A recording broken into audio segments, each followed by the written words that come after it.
Namaku Maya, seorang guru PNS baru yang pernah ditempatkan di sebuah desa terpencil bernama Wening Arum.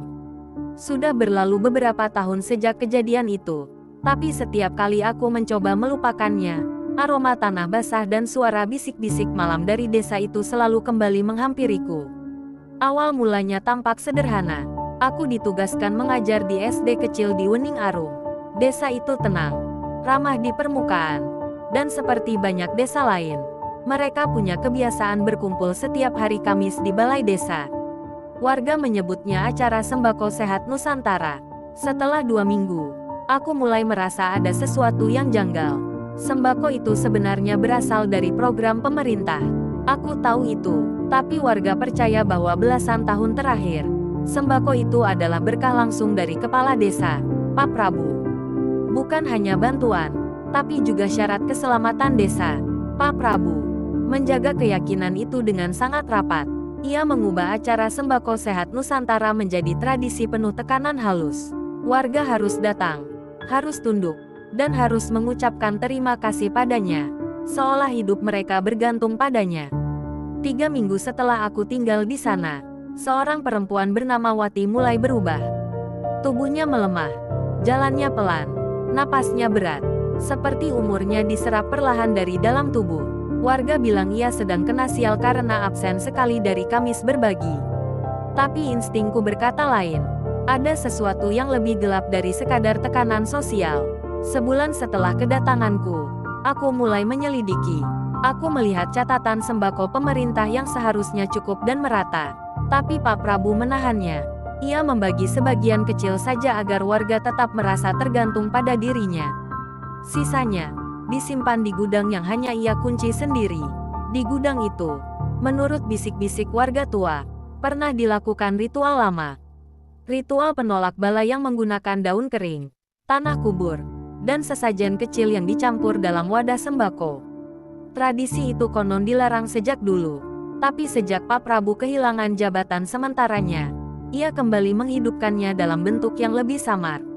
Warga tidak tahu, tidak ada yang sadar. Mereka hanya merasa harus patuh agar selamat. Aku semakin curiga ketika beberapa warga tua mulai menghindari tatapanku. Sampai akhirnya aku bertemu Pak Jaka, satu-satunya sesepuh yang berani bicara.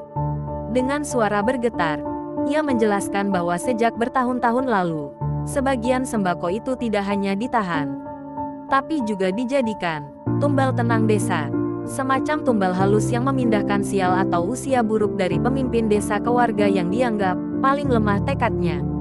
Dan tahun ini, Wati yang terpilih, bukan dipilih manusia, tapi dipilih oleh energi buruk yang menempel pada jatah sembako yang tidak pernah ia ambil.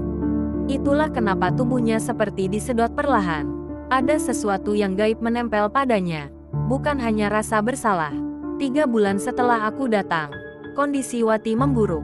Setiap Kamis siang aku mendengar warga berbisik bahwa hidup Wati akan lebih baik jika ia meminta maaf pada Pak Prabu. Bukan pada Tuhan, bukan pada diri sendiri, tapi pada seseorang yang memonopoli bantuan pemerintah, dan memonopoli ritual keselamatan, yang seharusnya sudah lama dihapus. Itu adalah titik di mana ketakutan warga berubah menjadi kepatuhan total, dan saat itulah aku memutuskan untuk melawan. Aku mengumpulkan bukti, dokumen bantuan yang dipotong, catatan distribusi yang dimanipulasi, cerita warga yang berani membuka suara, dan kondisi medis Wati yang tidak masuk akal untuk ukuran penyakit biasa. Aku bahkan melihat sendiri sisa-sisa daun kering dan tanah cemar di sudut beberapa karung sembako lama. Hari Kamis berikutnya, ketika warga berkumpul di balai desa, aku berdiri di depan mereka. Aku tidak menggunakan amarah, tidak menggunakan teriakan, hanya kebenaran yang kuungkap dengan hati-hati, bahwa sembako itu milik warga, milik Wening Arum, bahwa tanpa Pak Prabu pun, bantuan itu tetap berjalan, lebih bersih, lebih jujur, dan lebih aman dari energi gelap yang selama ini mereka tidak sadari. Perlahan, sesuatu berubah, warga mulai menoleh pada satu sama lain, mulai bertanya dalam hati, selama ini, kita menyerahkan tubuh dan nasib pada siapa? Pak Prabu mencoba membantah, tapi bukti sudah di tangan mereka. Dan bisik-bisik gaib tentang ritual lama yang kembali dilakukannya akhirnya mencuat ke permukaan. Itu adalah kamis terakhirnya sebagai penguasa moral desa. Setelah laporanku diproses, ia dicopot dari jabatan. Ritual itu dihentikan, gudang itu dibuka dan dibersihkan. Warga akhirnya menerima sembako secara langsung sesuai program, tanpa syarat, tanpa tumbal, tanpa ketakutan. Tapi ada harga yang harus kubayar. Sepekan setelah kejadian itu, suasana desa berubah. Bukan kasar, tapi dingin. Seolah-olah aura gelap yang pernah menggantung di desa itu belum sepenuhnya pergi. Dan kehadiranku membuat luka itu menganga kembali. Guru-guru lama mulai menjaga jarak.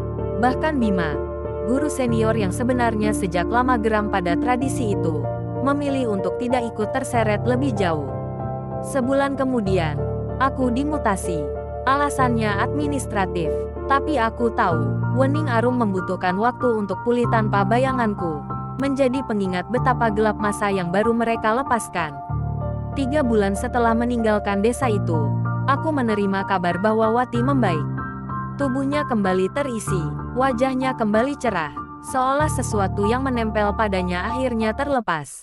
Setiap kali aku mendengar kabar dari sana, aku lega. Tradisi Kamis mereka kini berjalan tanpa paksaan.